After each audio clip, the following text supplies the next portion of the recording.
On the twin flame journey, some of the biggest blocks are invisible. Hidden fears, subconscious patterns, and old wounds silently delay union, often without you realizing it, and ignoring these keeps you stuck in loops of longing, chasing, or even emotional disconnection. These blocks are not your fault. They're echoes of past trauma, resistance, and ego-driven beliefs. The first step is awareness, noticing where you hold tension, fear, or avoidance in your connection.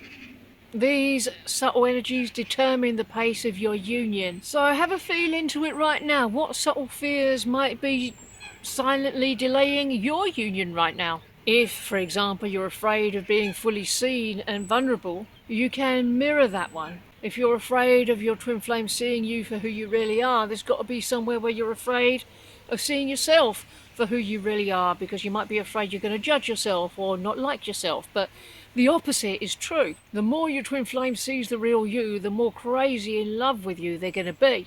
The more you see yourself, the more you'll realise how perfect and divine you always have been. But if you're not seeing yourself clearly, your twin flame's not going to see you clearly. They won't recognise you. They might think some karmic partner is you. So you really want to address this. If you're resisting surrendering control over the connection, what are you afraid of? What do you think will happen if you hand your connection over to a higher power? Because it's really not going to be going anywhere, but you're going to be keeping it away if you're trying to control it yourself. Have a look at how recurring patterns might be showing up in your journey. If you're repeating a pattern of chasing or being chased, why are you chasing your person? What do you need from them? What do you think they have of yours that they're keeping from you, that you need, that you'll fall apart if you don't have? Because I don't have anything of yours that you don't already have. You have to realise that and give that love to yourself right now. Then you won't be dependent on them for love, and there'll be no more need to chase them. If emotional triggers are surfacing from past experiences, there might be some healing to do around old relationships. And that's okay, everybody has healing to do there. Have a look at what old wounds might still be active. If childhood fears or past heartbreaks are affecting your current connection, you've got to address that feeling of heartache. You've got to address those old fears. You've got to love yourself in that place until the feeling dissolves. Because these unconscious beliefs are going to shape your twin flame experience, because you're going to manifest those very fears and repeat those patterns until they are healed. So the sooner you go in and heal them, the better. And have a look at how resistance can manifest energetically. Can you notice any tension, restlessness, or avoidance? Because if you're avoiding uncomfortable feelings or not going there to the place that's wounded, you're not going to progress at all. You have to lean into all these unpleasant feelings. You might be avoiding because there's a fear of intimacy and closeness that's showing up subtly, in which case it's time to make a new choice to truly be with all of yourself, because then you'll truly be able to be with all of your twin flame. If you're unconsciously projecting expectations onto your twin flame, you want to have a look at that as well. If you're trying to unconsciously control how they're acting or feeling, that's just going to end up feeling bad, because they have their own journey, they have their own experience, they have their own process of revealing you to them as their twin flame.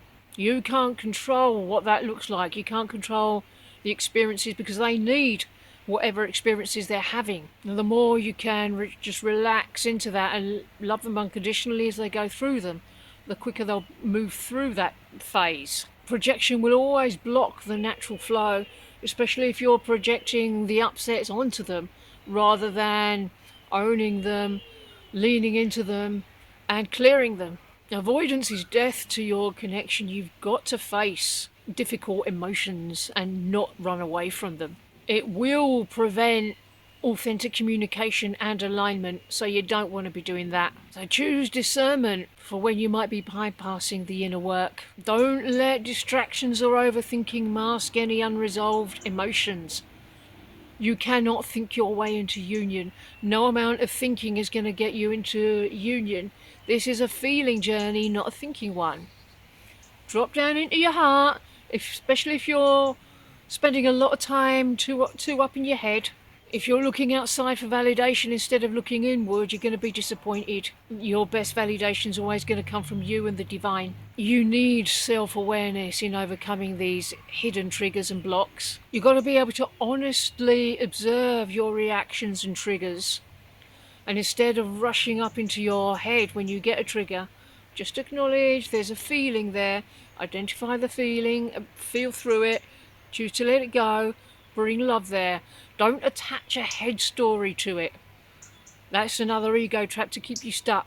But awareness alone is enough to start shifting your energy. It's this awareness that you're gaining that is the awareness that you'll need to come into your physical union.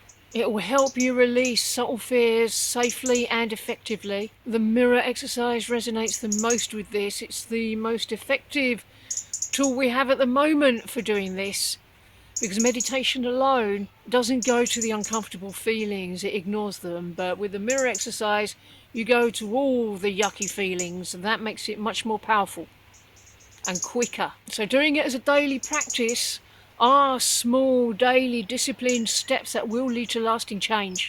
Hidden patterns are always going to affect your twin flames' behaviour because they're going to play them out. They're going to show you those patterns, every unhealed pattern from previous relationships that brought heartache, that brought abandonment, in order to bring your attention to them so you can heal them. The sooner you heal them, the sooner they'll stop mirroring these unresolved blocks back to you. This reflection can guide your growth because they'll show you exactly what needs healing now. They'll show you exactly what your next step is, always. Whatever they're doing or not doing, you haven't heard from them for ages, well, how do you feel about that? Even by not saying anything, they're still giving you your next steps. Facing these blocks will bring your harmonious union step by step. Releasing resistance will create all the space you need for love to flow naturally. Conscious alignment will shift the timeline of your connection. And the ultimate result of resolving these hidden blocks is going to be your physical union and harmonious union, naturally. And on the way, you'll experience greater peace and self-love. And those are qualities that your union is going to need. Your twin flame will always respond to your energy, not your circumstances. Hidden fears and subtle patterns often do delay union. Once you identify the blocks and release them with intention, energies shift, emotional patterns dissolve, and the path to your harmonious union becomes smoother. What was once confusing or frustrating begins to finally make sense, because the obstacles were never external, they were always on the inside. Here's the magic. When you face these hidden blocks, you empower yourself, your twin flame. Union is no longer delayed by unconscious resistance. It's created by conscious choice, inner alignment, and fearless self-awareness.